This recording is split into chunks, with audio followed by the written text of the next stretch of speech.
Tov, shalom à tous. Je rappelle juste la partie. Nous sommes dans le Perek Bet, Haregesh Haleumi Be'Israël, le sentiment nationaliste dans le peuple d'Israël. Nous avons dit que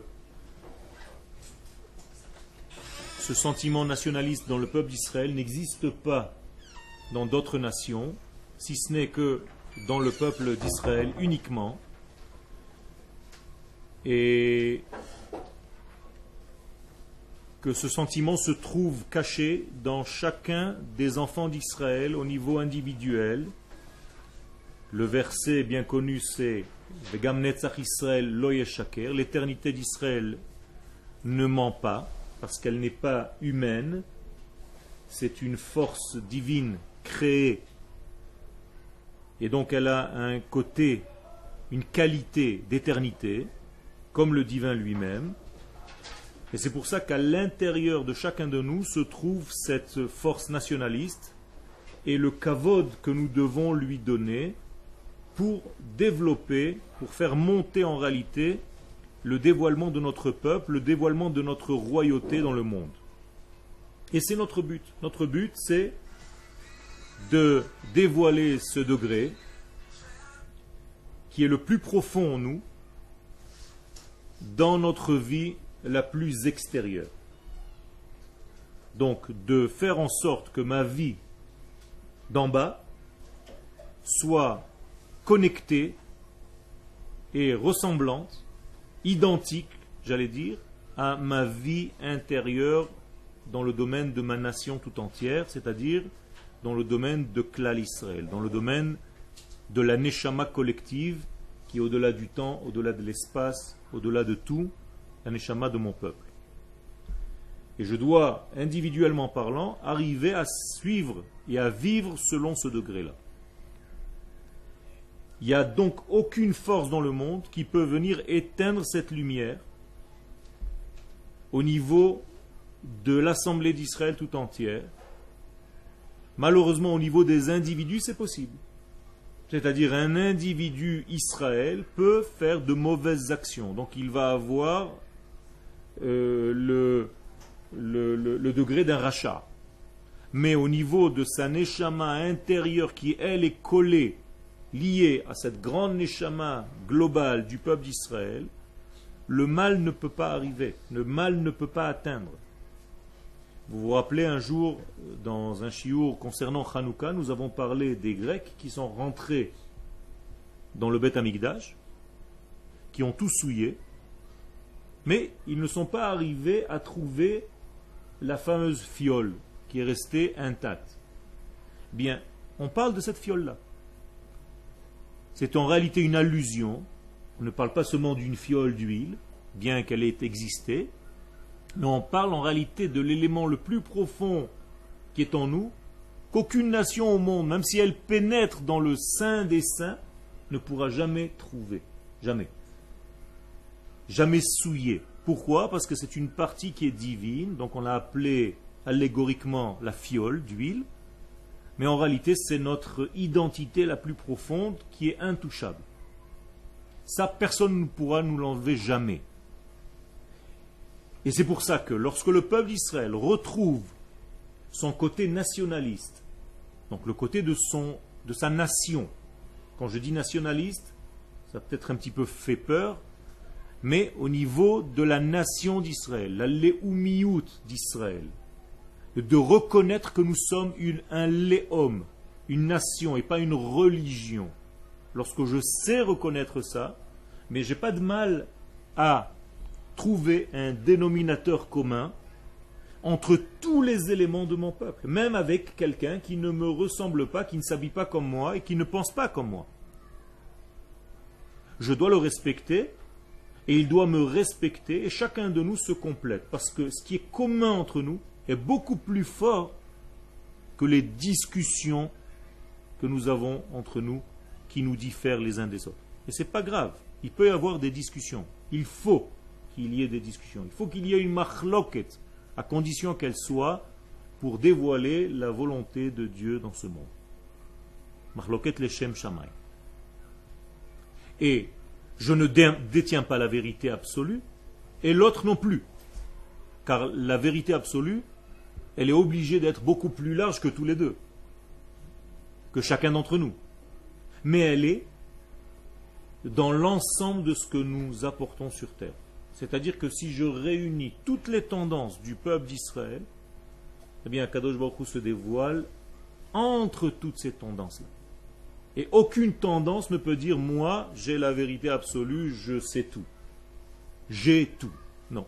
Il va y avoir quelque chose qui se trouve en moi qui ne se trouve pas chez l'autre personne ou dans l'autre Shita. Et l'autre Shita a quelque chose que moi, je n'ai pas. Et ensemble, on va trouver un dénominateur commun pour essayer d'approcher.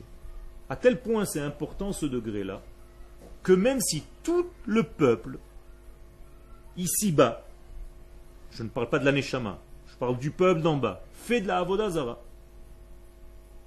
Akadosh Baruch Hu nous dit par la bouche du prophète, laisse-le tranquille. Pourquoi? Parce qu'il est uni. Parce qu'il a trouvé le degré de sa nation. Mais il est en train de faire des bêtises, il fait de la Avodah Zara. Nachon. Chabour atzabim Ephraim hanachlo. Laisse-le tranquille.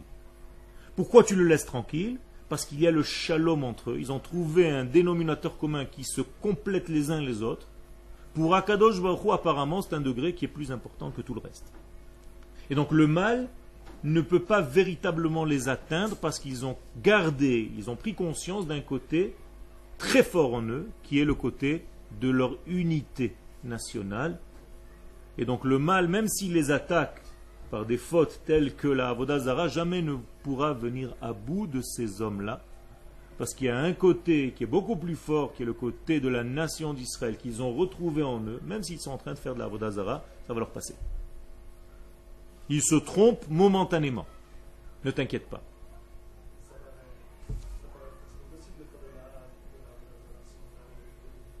Pourquoi? Si tout le peuple d'Israël est en train de faire de la Avodah Zara, qu'il sert une forme différente, okay? on va dire de divinité, mais tout le monde est d'accord. Okay? Ils sont d'accord dans la faute. C'est pour ça que les Chachamim te poussent à l'extrême. Ils te disent même si une période comme ça, un degré comme ça arrivait, okay, ne t'inquiète pas. Alors dans les cas beaucoup moins importants, ne t'inquiète encore moins. Okay? Ça veut dire autrement dit, la force de l'unité est beaucoup plus forte que la force de leurs erreurs. Je vais l'expliquer en parlant de moi-même, de chacun de nous. Si à l'intérieur de moi j'ai une conviction très forte de mon appartenance à la nation, même lorsque je faute, et ça m'arrive, cette faute-là ne peut pas m'amener à des choses très très négatives parce qu'à l'intérieur de moi j'ai cette conscience de vie de qui je suis et à qui j'appartiens. Donc il y a comme une protection intérieure. Je ne dis pas que la faute n'est pas une faute, mais elle ne peut pas te détruire complètement. C'est ce qui se passe dans le peuple d'Israël, parce que leur unité intérieure est divine et éternelle.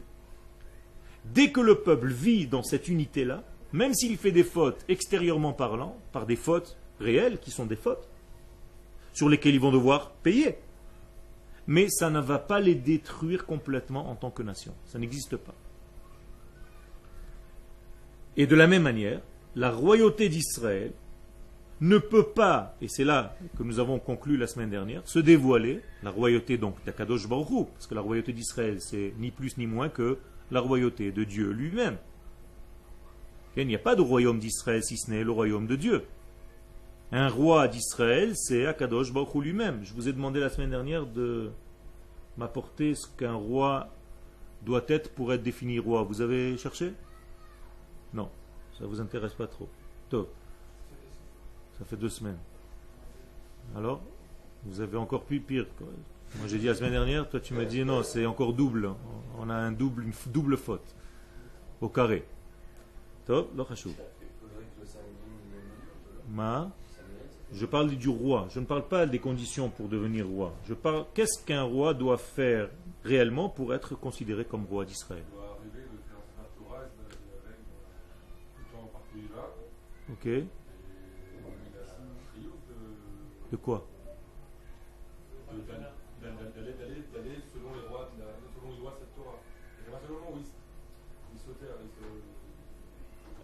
Mais et s'il y a un roi qui a dévié, est-ce qu'il est appelé roi d'Israël ou pas? Oui, il y a plein de rois qui sont appelés encore rois, on les appelle Melech, d'accord? Ça veut dire qu'il était roi malgré ça. Donc c'était un roi fauteur, mais il était roi. Donc, qu'est-ce qui fait qu'il soit roi ou pas? Quels sont ses pouvoirs? Je vous ai donné 2 degrés et je vous ai demandé de chercher le 3e. Il fixe le côté monétaire, c'est-à-dire il y a une monnaie à son nom dans le pays, c'est-à-dire qu'il y a une monnaie qui est gérée, il y a une armée, il a une structure militaire, et je vous ai demandé le 3e élément. Mais ça ne vous a pas intéressé. Non, cherchez la semaine prochaine, je vais une...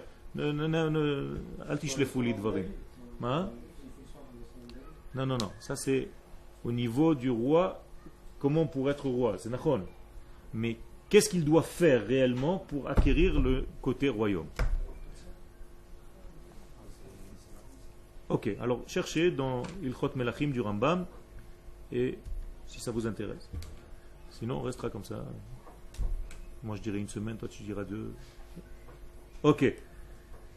Donc la royauté d'Israël ne peut pas se dévoiler en dehors de sa terre. Et si toutes les nations du monde étaient d'accord et forçaient Israël à former leur royaume, donc le royaume de Dieu, dans une autre terre, dans un autre pays que la terre d'Israël, l'otakum velotiye, jamais ça n'existera. Ça veut dire à Kadosh Baruch Hu, il y a ici une protection que le royaume d'Israël ne peut pas se révéler en dehors de la terre d'Israël. Donc la définition d'un roi n'est pas possible à l'extérieur d'Israël, vous comprenez? C'est-à-dire un Melech ne peut pas être habitant un autre pays. Melech Israël est obligé d'habiter en Eretz Israël. C'est ce qu'on appelle Malchut. Donc il n'y a pas de Malchut, il n'y a pas de royauté en dehors de la terre d'Israël. Ça remet beaucoup de pendules à l'heure.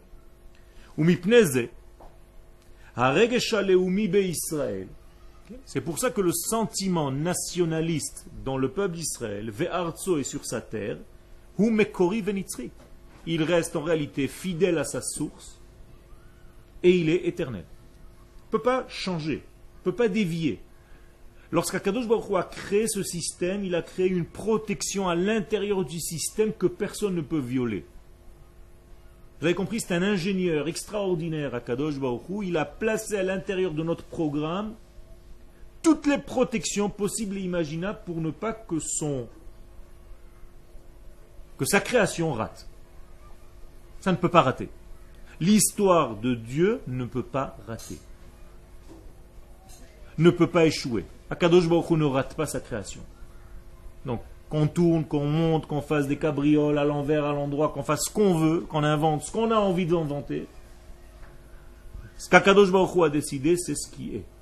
Et il a placé en nous, intrinsèquement, à l'intérieur de nous, cette énergie, cette force, qui en réalité va que dans la réussite. On est condamné à réussir.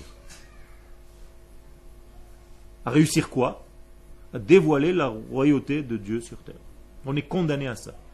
Tu ne peux pas te sauver de ça. Donc, et tous ces sentiments chez les autres nations, rappelez-vous, on a dit que c'était que des imitations, de fades imitations de nationalisme Israël. Ça n'existe pas. Le nationalisme n'existe pas chez les nations. Et si tu crois qu'il existe, en réalité, c'est parce que dans le peuple d'Israël, on a un petit peu perdu cette force-là.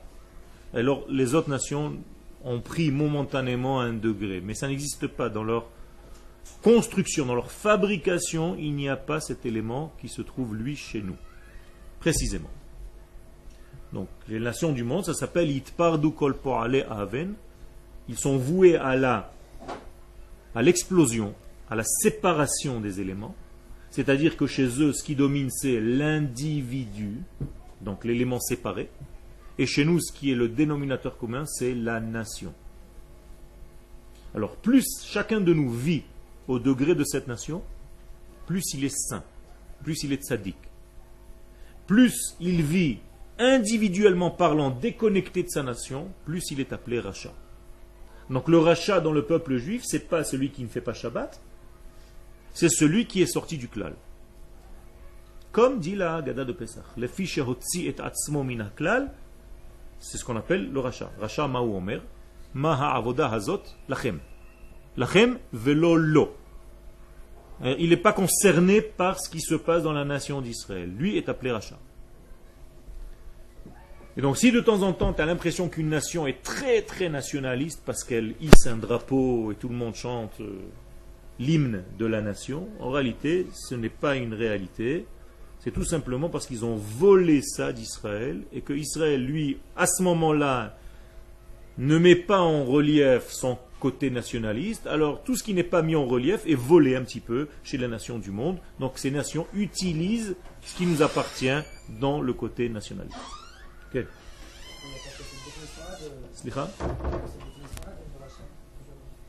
Non, le rachat, c'est ce que je te dis, comment la Torah désigne le rachat.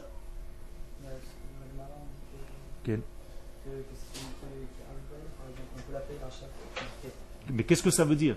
Azut panim par rapport à quoi? Qu'est-ce que c'est azut panim? Arrogant par rapport à quoi? À son appartenance au collectif Israël. C'est-à-dire que s'il est az panim, ça veut dire moi je dois rien à personne. Je fais ce que je veux. Afrado yagidli. Personne ne me dira quoi faire. C'est ça l'arrogance. Comment tu es arrivé à ce stade-là? Tu t'es déconnecté de ton appartenance, que tu appartiens à une forme divine qu'Akadosh Baruch Hu a créée, une forme de vie, et tu vis apparemment séparé de cette forme divine. Donc tu commences à devenir rachat. Dans le corps humain, prenons l'exemple d'une cellule qui commencerait à réagir différemment que tout le reste du corps. Ça existe ou pas?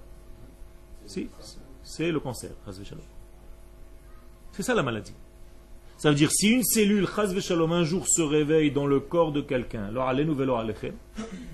et décide qu'elle ne fait plus partie du groupe, elle ne fait plus partie de l'organisme vivant que l'homme, eh bien c'est le début de la maladie. Donc qu'est-ce que c'est la maladie? C'est une sortie de la cellule individuelle de sa collective, de son collectif, de son tout. Donc c'est un danger très grave. Et c'est au niveau des hommes la même chose. Donc ça c'est du vol des nations du monde qui ont volé en réalité le nationalisme qui appartient à Israël seulement. Et si Israël revenait à son nationalisme, eh bien ça serait en moins pour les nations du monde. C'est-à-dire que ça reviendrait en fait des nations du monde qui nous ont volé cette partie de nationalisme que nous avons récupérée. Donc, plus nous allons revenir à notre orgueil national, qui est divin, moins les nations du monde auront ce degré national. Car il nous appartient, il appartient à Israël.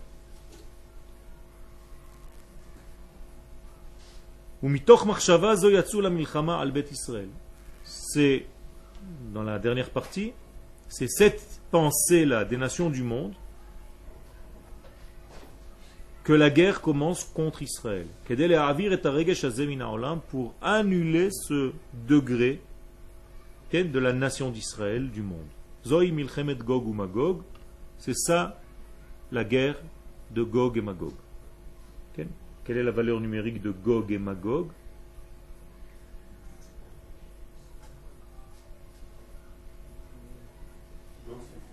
Gog c'est 12, Magog c'est combien? 12 et 52, 64, et le Vav, V Magog, Gog ou Magog, 70. Ça veut dire c'est la guerre des 70 nations contre Israël.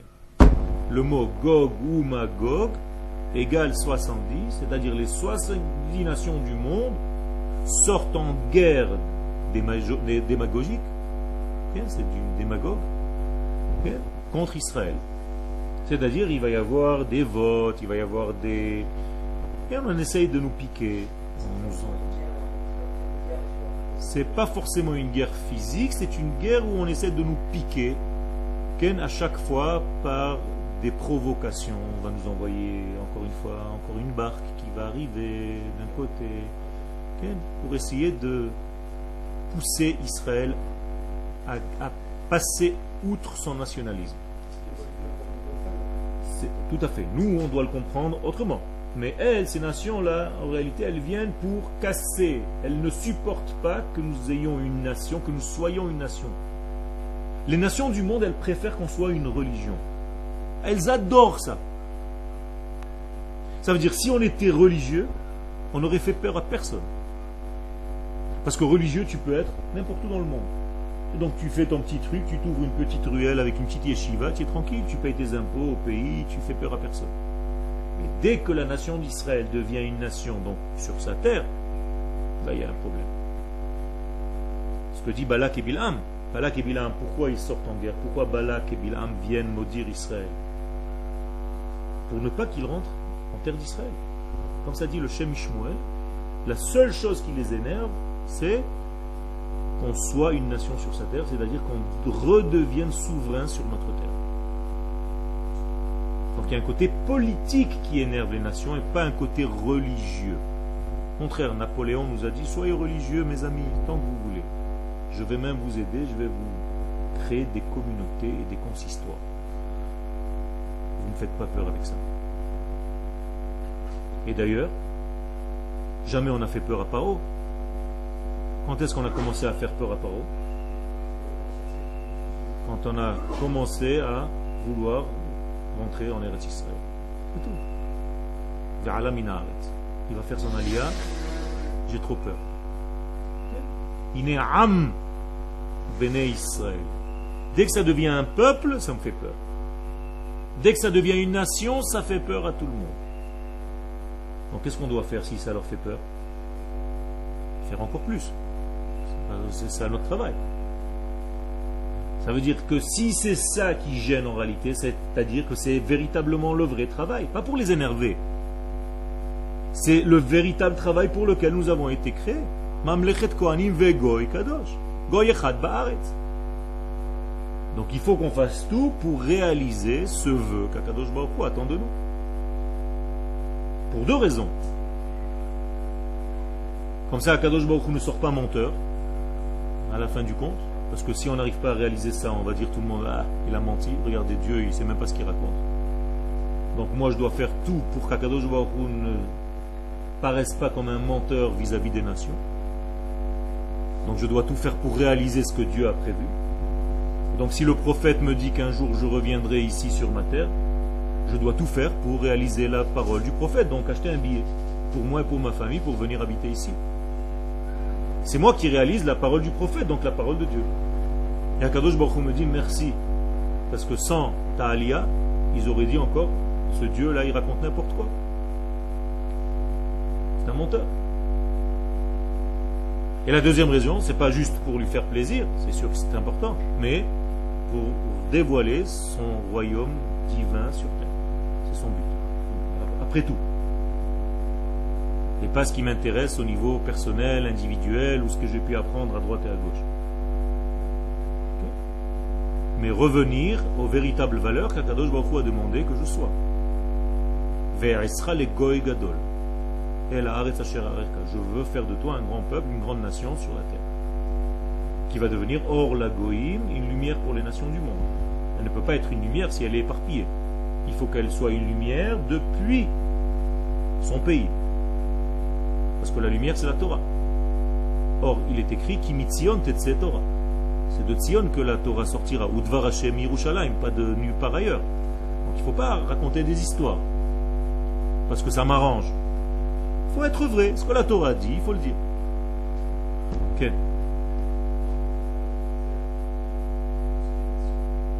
Ok. Nachol. Il nous déteste. Pourquoi? Parce que tout simplement, il y a on vient au nom de quelque chose.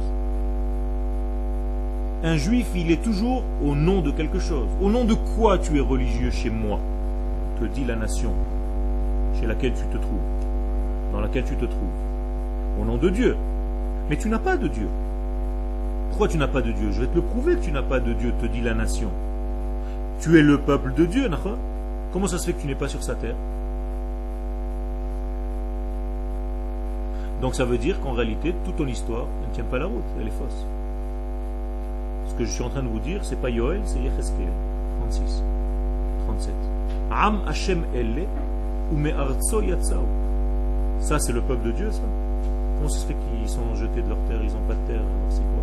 Et leur Dieu, c'est un menteur, et eux, c'est des menteurs. Ils font rien.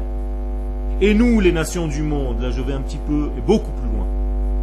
On attend quelque chose de ce peuple, effectivement. Qu'est-ce qu'on attend de lui? Qu'il soit notre lumière, notre référence. Mais pour l'instant, il est chez moi.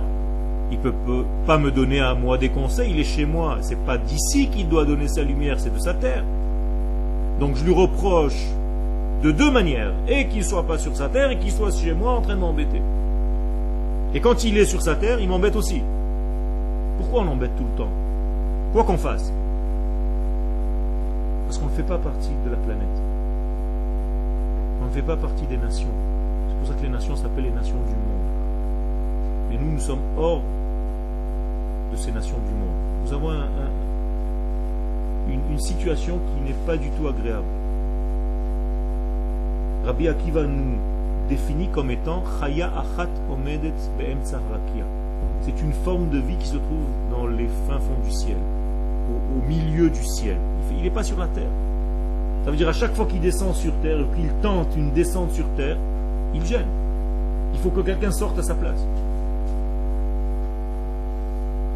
Il amène sur terre des valeurs qui sont trop divines, qui ne représentent pas ce que l'homme classique veut devenir, ce que l'homme naturel, normal veut devenir. Les nations du monde nous disent, mais je n'ai pas envie de vivre avec des barèmes aussi hauts, des références aussi divines. Laisse-moi vivre tranquillement, moi j'ai envie de kiffer ma vie. Arrête de m'apporter sur terre des éléments qui viennent de l'au-delà. Arrête, laisse Dieu dans le ciel, laisse-moi vivre tranquille ma vie ici sur terre. Tu es gênant, tu me gênes. Tu ne comprends pas, tu es une nation qui me gêne. Tu représentes le bon élève qui sans arrêt dit, le prof il a dit qu'il faut faire comme ça. Lâche-nous. Vous comprenez? On gêne les nations du monde.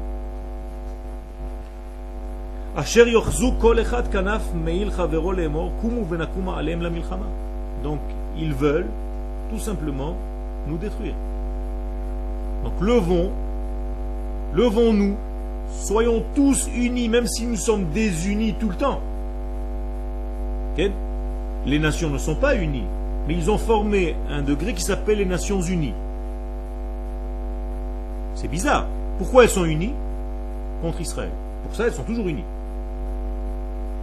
Elles sont toujours désunies pour tout, mais pour Israël, paradoxalement parlant, il n'y a aucun problème. C'est-à-dire que si une vache a rôté dans les plaines de Mamré en Israël, il va y avoir un vote à l'ONU, même à minuit, tout le monde va se lever en pyjama pour voter contre Israël. C'est extraordinaire, parce que cette vache et ses copines ont pollué l'air, l'atmosphère et la couche d'ozone. On est toujours coupable de quelque chose, et pour ça, les nations sont unies. Ça veut dire qu'on a réussi pour l'instant à unir les nations. C'est Israël qui unit les nations, mais dans le sens négatif. C'est-à-dire, on a réussi à les unir contre nous. Un jour viendra, Be'ezrat Hashem, et on réussira à les unir pour nous aider à construire le Beth Amikdash, parce qu'elles vont prendre conscience. Et je ne suis pas en train de casser les nations du monde, je suis en train tout simplement de les taer, de décrire une situation existante. Un jour viendra où elles vont nous aider à reconstruire notre temple, parce qu'elles vont prendre conscience, elles vont comprendre, ces nations, que leur bénédiction et leur vie, c'est Israël. Et que nous ne sommes pas les ennemis du monde. Quel 1948.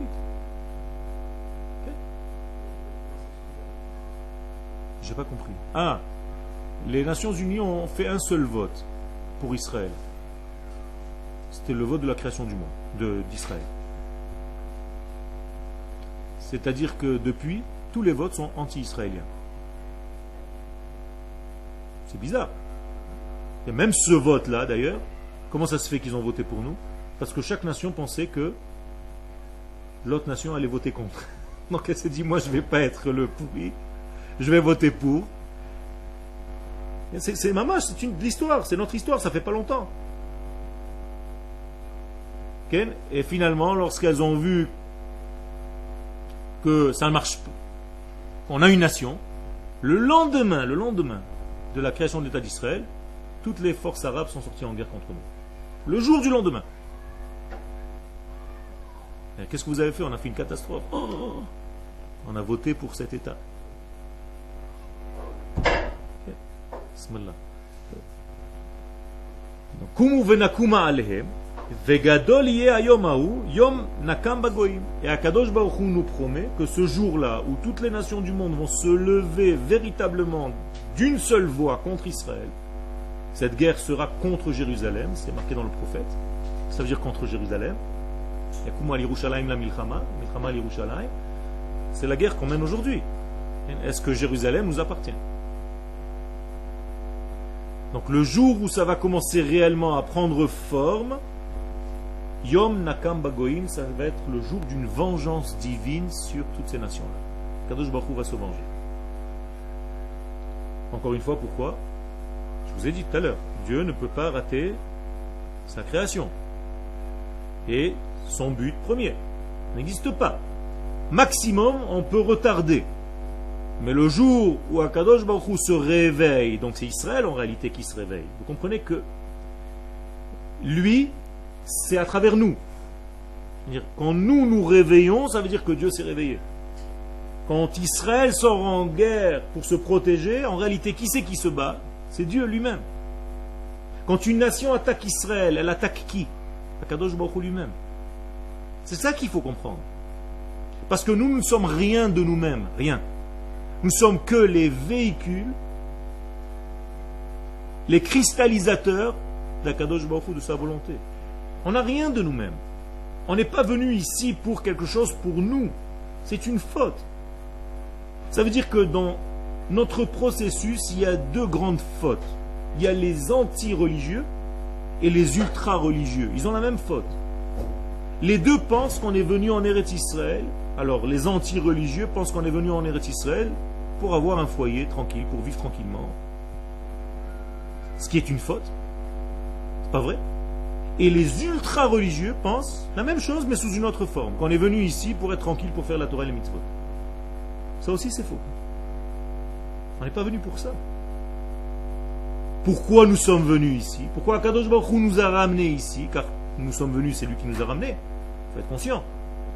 Pour commencer à jouer notre rôle. Encore une fois, être la lumière des nations, éclairer le monde par les valeurs divines que nous devons transmettre aux nations du monde. Okay. C'est ce que je suis en train de te dire. Ça veut dire quand Israël se réveille, par exemple, en guerre, la guerre des 6 jours, c'est des soldats qui se battent. Mais en réalité, c'est Akadosh Baruch Hu qui se bat, à travers nous. Parce qu'il y a un temps pour chaque chose. C'est-à-dire qu'il attend le réveil d'Israël jusqu'où Israël arrive à... Okay. On est tout le temps on est tout le temps dans ce pays, que ce soit les hommes de droite ou de gauche. Tout le monde aime ce pays, même les gens de gauche. Il ne faut pas parler du mal. Ce sont des gens qui aiment ce pays, qui se battent pour ce pays, mais avec leur manière de voir. Et ils ont un esprit tellement juif, tellement bon, que leur bonté devient dangereuse de temps en temps. Mais ils ont un côté universel qui est très important.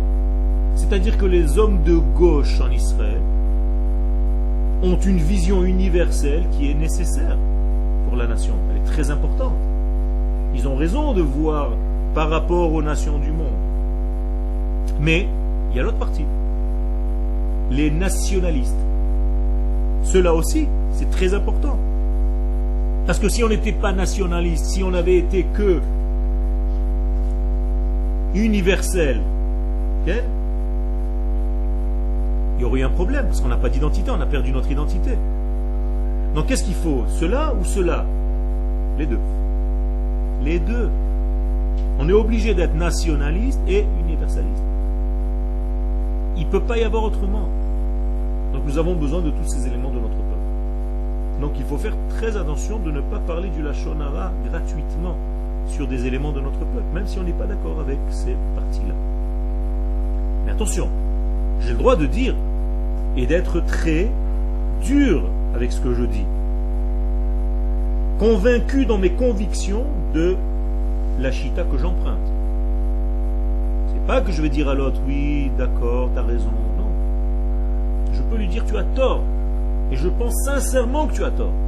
Et je me bats pour dévoiler ma raison. Mais je te prends en compte. Tu fais partie de mon peuple. Tu n'es pas hors circuit. Je ne peux pas t'annuler, Chas v'Shalom. Mais je reste clair sur mes convictions. Sans compromis. Okay. Exactement. Nous devons développer notre nationalisme pour devenir encore meilleur au niveau de ce qu'on va donner aux nations du monde. D'accord. C'est-à-dire sans retrouver ma culture personnelle, mon identité, ma Torah, okay, ma fibre divine, qu'est-ce que je vais donner aux nations? Rien du tout. C'est comme un père, un futur papa. Vous êtes des futurs papas. Si aujourd'hui vous ne renforcez pas votre côté Israël qui est en vous, qu'est-ce que vous allez transmettre à vos enfants? Vous allez acheter des films vidéo, c'est tout? C'est ça que vous allez lui donner comme référence dans la vie?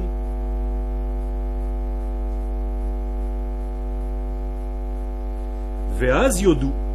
Et donc arrivera un temps où les nations du monde vont reconnaître Ve'yomru ki be'emet zchut ha'leumiyut hi miyuchedet le'Israël levad. Dit le Rav, un jour les nations du monde vont comprendre que le nationalisme appartient uniquement à Israël. Ça va être reconnu. Hen am levadad ishkon u'bagoyim lo yitrashav. Et voici le verset que le Rav amène pour renforcer ses paroles. Hen am levadad ishkon. C'est le seul peuple qui est en réalité seul, ou bagoyim lo yitrashav, et il a la capacité aussi de ne pas faire attention aux nations du monde dans un premier temps, c'est-à-dire pour renforcer son côté nationaliste, mais une fois que son côté nationaliste sera renforcé, il pourra sortir. Parce que notre but, encore une fois, c'est pas de créer un groupe d'hommes religieux. Okay? On n'est pas une secte. C'est de créer, de monter une nation qu'Akadosh Baruch Hu nous a promis, donc nous devons la réaliser, cette promesse, pour renforcer tout ce que nous sommes dans la Torah, les mitzvot, notre nationalisme et la Torah, comme on va, pour un jour être assez fort pour commencer à diffuser cette parole de Dieu aux nations du monde. C'est-à-dire que finalement, ce n'est pas que pour nous. On vient libérer le monde de son exil. C'est pour ça que nous sommes venus, c'est pour ça que nous avons été libérés. Israël a été libéré d'Égypte pour une seule chose, pour libérer les nations de leur propre exil. Quand Paro nous a couru après, quand on est sorti, pourquoi il nous courait après? Il a capté quoi? Qu'est-ce qu'il nous a dit en courant? Je vous le fais en film. Revenez, sauvez-moi moi aussi. Pourquoi Dieu vous a délivré tout seul? Moi aussi je veux être libéré. Moi aussi je veux une nation libérée. Pourquoi Dieu tu as libéré qu'Israël? Nous aussi on veut être libérés. C'est pas le juste. Et c'est vrai.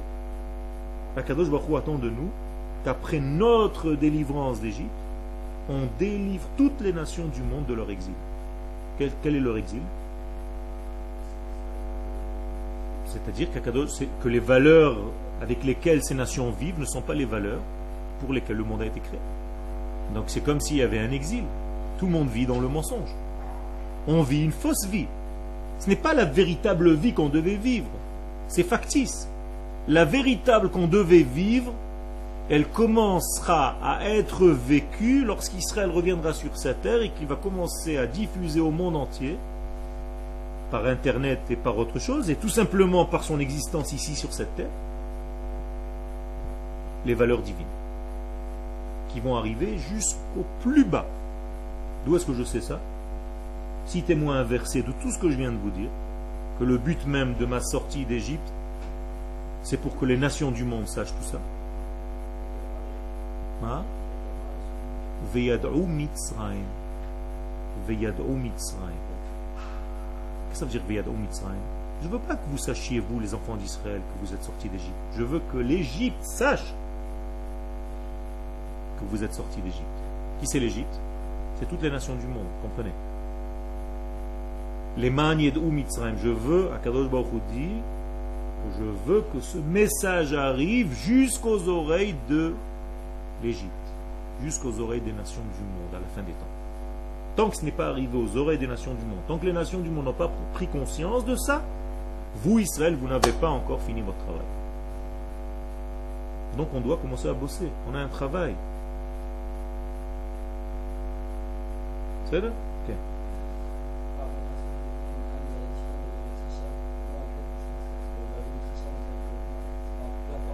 Ce que j'ai dit. Premier degré, c'est que on doit réintégrer notre identité. Sinon, on ne peut pas commencer. Donc, on a un stade où on ne fait pas attention à ce qu'on va nous dire parce qu'on est obligé de commencer à retrouver notre véritable identité. Deuxième shlav, mitzion tetzet Torah. Beiti bet tefila ikare lekol ha'amim. Le Bet Hamikdash va être un centre pour toutes les nations du monde, pas pour Israël. Alors, qu'est-ce qu'on va faire, nous, Israël, dans ce Bet Hamikdash? On va être comme les Kohanim. Les Kohanim de qui? De toutes les nations du monde. Ça veut dire que toutes les nations du monde vont être comme Israël. Vous avez compris? Nous, on va être les Kohanim du monde, de l'univers, de l'humanité. Et les nations du monde vont être comme les... Donc, Kohanim et Lévim, c'est la même tribu. Et les nations du monde vont devenir comme Israël. Et les animaux du monde vont devenir comme les Goïm. Et la végétation du monde vont devenir comme les animaux. Et le minéral va devenir comme le végétal. Tout va monter de niveau. Et Israël vont devenir Kohanim. Et les Kohanim vont devenir Superman. Ça veut dire que, comme les Kohanim Gdolim. Et le Kohen Gadol va devenir... Vous avez compris? Ça monte, ça monte, ça monte. Qui a grandi dans tout ça? Akadosh Baruch Hu. Parce que sa création est arrivée à maturité. Donc la maturité du monde, c'est la joie d'Akadosh Baruch Hu. C'est comme un père avec son fils. Si j'ai réussi mon éducation, si j'ai réussi l'éducation de ma famille, de mes enfants, je suis fier. Même si je ne l'ai pas fait pour moi. Mais tout est monté de niveau. Et moi aussi. Tenu oz le Elohim. On donne la force à Kadosh Baruch Hu. Est-ce possible? Oui, ce sont des versets. J'invente rien. Utnu kavod la Torah. Et donner du poids à cette Torah. Ok. C'est bon? Il y a encore des questions? On passe au troisième chapitre. Perek Gimel. Ahavat haleom. Il faut donc arriver à aimer notre nation. Mitoch hakarat hakesher ha'elohi. Comment est-ce qu'on pourra arriver à aimer notre nation? Arriver à l'amour de notre nation. Shona venivdelet hi leumiyut Israël mi leumiyut sh'ar ha'amim. Le Rav donc répète ce qu'il a déjà dit tout à l'heure. Complètement différente est la nation d'Israël ou le nationalisme d'Israël par rapport au nationalisme des autres nations. Am Israël ha'chai ve'kayam ach ve'rak al musago ha'kabir benetzchiyut atido. Le peuple d'Israël vit et tient dans l'histoire, il est existant uniquement ach ve'rak al musago ha'kabir benetzchiyut atido, uniquement parce qu'il est doté, ce peuple d'Israël, d'une carte magnétique divine qui lui assure l'éternité, qui lui garantit l'éternité. C'est-à-dire que nous sommes éternels uniquement parce que celui qui nous a créé éternel. Il a créé dans notre création cette qualité d'éternité. Et donc il est tout le temps dans l'avenir. C'est-à-dire que c'est un peuple qui a toujours de l'avenir. Quand on dit à quelqu'un qu'il a de l'avenir, on veut dire qu'il va réussir. Eh bien le peuple d'Israël a toujours de l'avenir. Donc il va réussir. Pourquoi il a de l'avenir? Parce qu'il est éternel. Donc jamais il se termine. C'est un mutant. Tu peux l'écraser, faire ce que tu veux, il se reforme. Hop. C'est ce qui s'est passé dans la Shoah. On nous a rentrés dans des fours et on sort vivant. On monte un État quelques temps plus tard. Comment est-ce possible? C'est inimaginable. On est fabriqué d'une matière qui rend fou. Hein, c'est comme dans les dessins animés, il n'y a jamais de mort. Okay. Tu vois la dmout tomber, se couper en morceaux, passer dans un hachoir, ce que tu veux, elle se reforme tout doucement. Elle est aplatie par une porte, par un je sais pas quoi, c'est comme un bout de papier, après il se regonfle et il redevient. Ça rend fou. Il n'y a jamais de fin. Mais tu es tranquille, il y a encore un dessin demain, après-demain, tu te dis, ah, c'est bien, ça va. Le peuple d'Israël, c'est extraordinaire, il est tout le temps comme ça. On dirait un élément qui n'appartient pas à la terre, parce que tout ce qui appartient à la terre disparaît. Et c'est un élément hors nature, introduit dans la nature. Un élément étranger, très bizarre. Vechashu margish, et le peuple d'Israël ressent et sent qui achachaim Elohim, achaim anitzchim, hem achaim amekorim shelo. Il sent intuitivement à l'intérieur de lui qu'il n'a une seule vie. C'est la vie divine qui est en lui. Ça veut dire qu'on est tous conscients que si c'était que de nous, si on était au niveau normal, rationnel, ça fait longtemps qu'on ne serait plus là. On est d'accord? Tout le monde prend conscience de ça, même ceux qui ne se considèrent pas encore une fois comme religieux comprennent que nous sommes véritablement un curiose, un élément bizarre dans ce monde. Tout le monde veut notre mort et on réussit de plus en plus. Baruch Hashem, ça veut dire qu'il y a un côté divin qui est en nous, qui est au-delà de notre compréhension. Et c'est exactement comme en Eretz Israël. Amener n'importe quel scientifique au niveau de la gestion économique, les grands économistes, les grands spécialistes dans tous les domaines, si tu regardes comment chacun de nous fonctionne, notre État, il ne peut pas tenir 2 jours. C'est une panique totale. Alors comment ça tient? Il y a quelqu'un d'autre qui tient tout ça.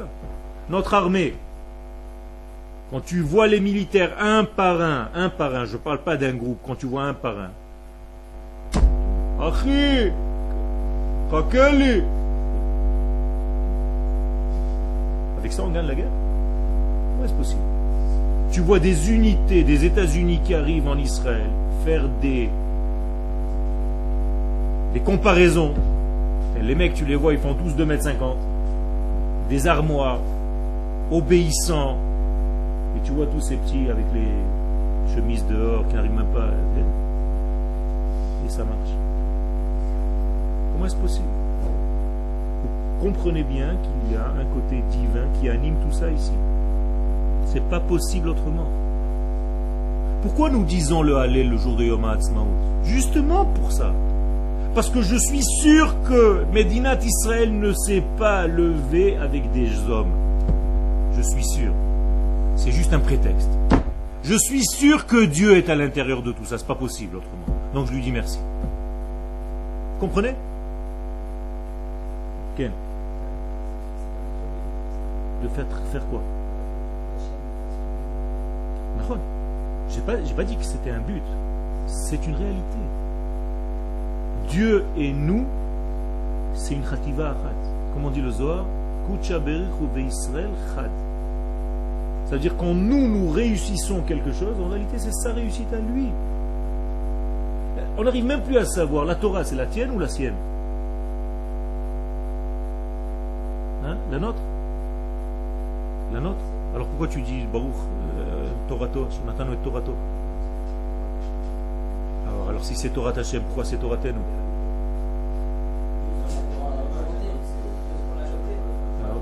Oui, mais on ne dit pas ça. Shonatan lanu et Torato.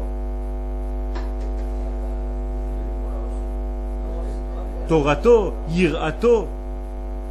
La Géoula, c'est sa Géoula ou la nôtre? C'est la sienne. Yeshuato. Qu'il Yeshuatra ki viti kol hayom. Samechenu.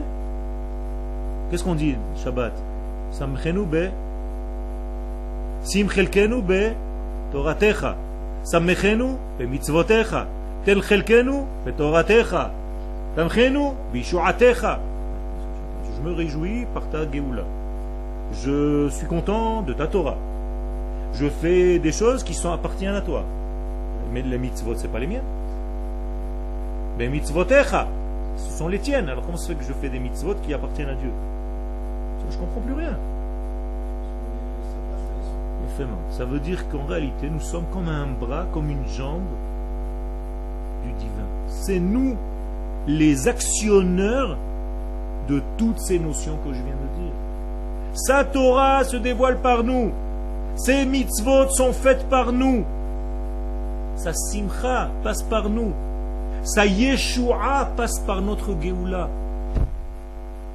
Quand nous revenons sur notre terre, quand nous ressentons qu'on est en train d'être délivré, en réalité, c'est lui qui est délivré en même temps. C'est-à-dire, quand tu fais ton aliyah en Eretz Israël, de temps en temps, tu regardes dans ta valise, tu dis à Kadosh Baruch Hu, tu es content? On est revenu, hein? C'est ça, c'est exactement ça. Il est revenu, tu l'as ramené avec toi. Ou il t'a ramené avec lui, on ne sait plus. C'est la même chose.